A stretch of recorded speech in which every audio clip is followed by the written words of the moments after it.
Over the years, I had very disorganized speech and also a mutism kind of effect, and I'll go into that. When I first had my psychotic episode 12 years ago, I wasn't treated properly and I wasn't put on medication. And I did what most people do with psychosis and schizophrenia. They aren't honest with medical health professionals. It's usually just the symptoms that express themselves to the point whether you're either hospitalized or you get put on medication. I really hid from medical professionals, and so my psychosis over this time, or schizophrenia maybe, has been really bad. And in the first stages of that, I had really, really disorganized speaking. And the way that I've realized it is that people, even at the time, would tell me, like, I don't understand what you're saying. You're speaking like a word salad to me. It makes no sense. And I got quite hurt at that at the time until I started to learn this ability that I needed to deconstruct what I was trying to say so that I would best be able to understand it. And that meant going through my memories of speaking to people. And when I went through those memories in those early years of the condition, I noticed, because of how much delusional worlds I was entertaining, that my speech would make no sense.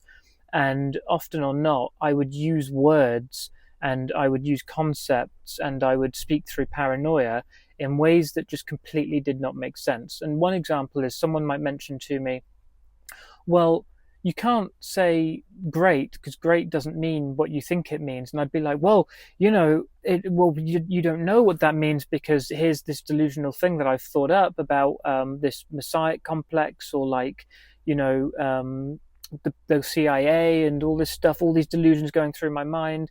That what I was talking about was in essence a yarn from a really messy spindle of fabric in my mind.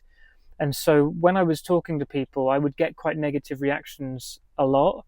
And I didn't at the time think that it was disorganized speech, until I really kind of listened to myself. And I tried making YouTube videos during that time as well. And I remember reviewing them once I'd kind of come out of my psychotic episodes and thinking, none of this makes sense. And it was quite scary because I really felt like I was doing something and saying something.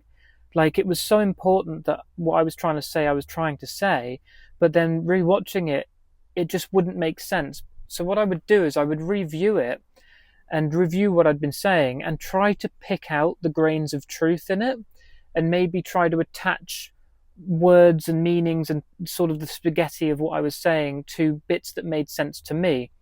And unfortunately, the way that it would manifest is that I would be speaking like, well, you don't know how like the things work because that doesn't really make, they once it will fall, and it will then go once up, it's not up, it's always up, it's never going to go up again, and then that's never going to be how it won't be where it's going. That's kind of how I was talking, and it was a mess. And the way that I would have to go through that, because I've had to do this whole thing alone, so I would have to really go by myself and try to make sense of what I was making sense of, and not treat myself like a crazy person. That's like one of the things that was hardest, is that a lot of people would treat me like a crazy person. I remember this one time I was standing in a line and I was spouting off all this stuff, and someone made a comment about it, and I said, well, you don't know what's going on. That person turned and went, oh my God, this person's psychotic. Like, they literally went like, this person's psychotic, to the staff. And I was. I actually was. But over the years, as I've tried to make sense and not treat myself like a crazy person, there is emotional systems under there. There is some reason why I'm saying these things. And so I would decode them. And it led to me having a really good understanding of what the mess was originating from in my own mind after I'd taken all these lectures, because I have taken lectures on religious studies, on philosophical studies, on psychological and neuroscientific, and as many lectures as I could get my hands on. These would actually, over the years, mean that the things that I was saying started to make more sense. But it was a difficult process, and one that could have been made a lot easier if I had a psychotherapist or someone that could have helped me talk through this stuff. The other thing about it was mutism. So, when a delusion really takes hold of your mind and you really do believe the CIA is trying to kill you, or you're part of some secret experiment, or that you're suffering from some disease or virus, which was my early years one, is that I believed I was injected by a virus by the government and I had 10 years to live. I really did believe that. And, I would be trying to hide that from people all the time. And so when I would speak to people, I would notice that maybe I was saying something that was a tendril or a vestige to what was going on in my delusion. And so I would just shut down. I wouldn't talk because I was so afraid that other people might gain insight into my underlying delusion that I would be frozen. It was like my lips would be held closed. And sometimes I sat there in groups of people, and luckily I had I would say, that a lot of the friends that I've had through my lifetime have been really damaged people as well. So when they see you going through it, they're like, oh, yeah, he's dealing with something there. We'll just keep going as we're going on. And so there was a lot of groups and people in my life that were really, quite accommodating of that because they were broken and bruised people themselves. But it was, I suffered with it for probably about 2 years, that when I was in a situation that felt kind of too stressful for me, I just couldn't talk. And it was like I wanted to, but the feeling of wanting to was like pushing up against this insane amount of fear that anything I say could be used against me to prove that delusion is reality, and then I'll be punished or something wrong would happen. And so the disorganized thinking, I think, happens because your thoughts ultimately become disabled. And there's a quote, isn't there? Watch your thoughts, for they become your words. Watch your words, for they become your actions. Your actions becomes your character, and your character becomes your destiny. I've missed out the habits in that, but that's the same quote as Lao Tzu. You can look that one up, or I'll put it on screen. And so what I really realized in the process of this is that I was having disorganized thoughts. And so I needed to start there. And what I did is I learned Zen Buddhism as a way to calm down my emotions, which I found responsible for generating all these thought patterns, which were very messy. And then I started trying to build habitual thought patterns, which were grounded in at least some kind of collective usefulness that would, like statistics, scientific fact, or logical inquiry, so that my thoughts became more ordered. And then through my thoughts becoming more ordered, I would notice that my words became more ordered.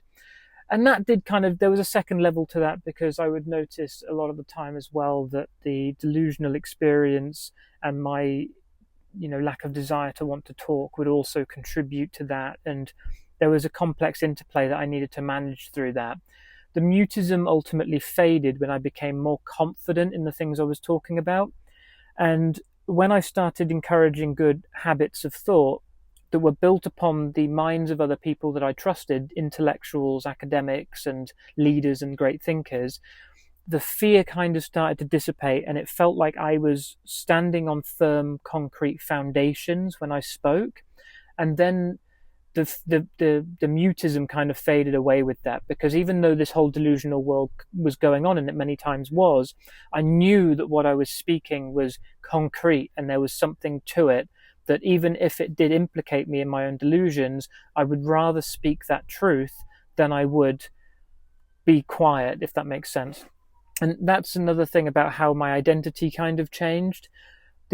As the years went on, and I dealt with psychotic episode after episode after episode, because I maybe had undiagnosed schizophrenia, I became stronger in a way that I had to identify with a core kind of existence which could be tested against reality. So, and the way to explain that is that when you've got disorganized thoughts, you don't know what you're saying, and it's all chaos, and it means that it could all be threat. And it is, right? Someone with an uncontrolled tongue, as I've learned in the past, if you're sat near someone, or if you're with someone who's got a psychotic condition themselves, can be a dangerous thing. And I learned that the hard way over my years. I've had some serious things and been hospitalized because of my inability to control my tongue sometimes.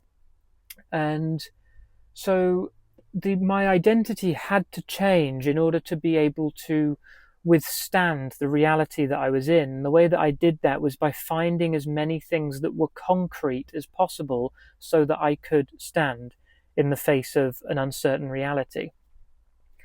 And disorganized thinking now has been a thing of the past for me. Really what's left is just the underlying mechanisms of the psychoses, if you like, which still bubble up because I think there's some emotional integration that I need to do, just to sort of, wire things up a little bit stronger for the future.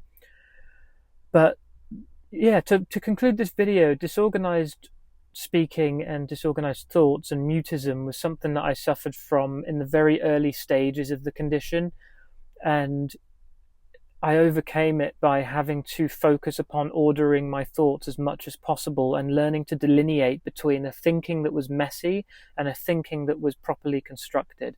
And that is very much easier said than done because, my goodness, we've got this part of the brain called the basal ganglia.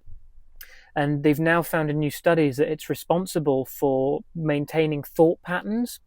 And what I found over the years is that even though I was trying to stop delusional thinking, there were some delusional thought processes that were automatic that I couldn't necessarily control. And I would be sitting there and I would catch myself. I'm like, oh my God, for the last 10 minutes, I've just been in spaghetti land again.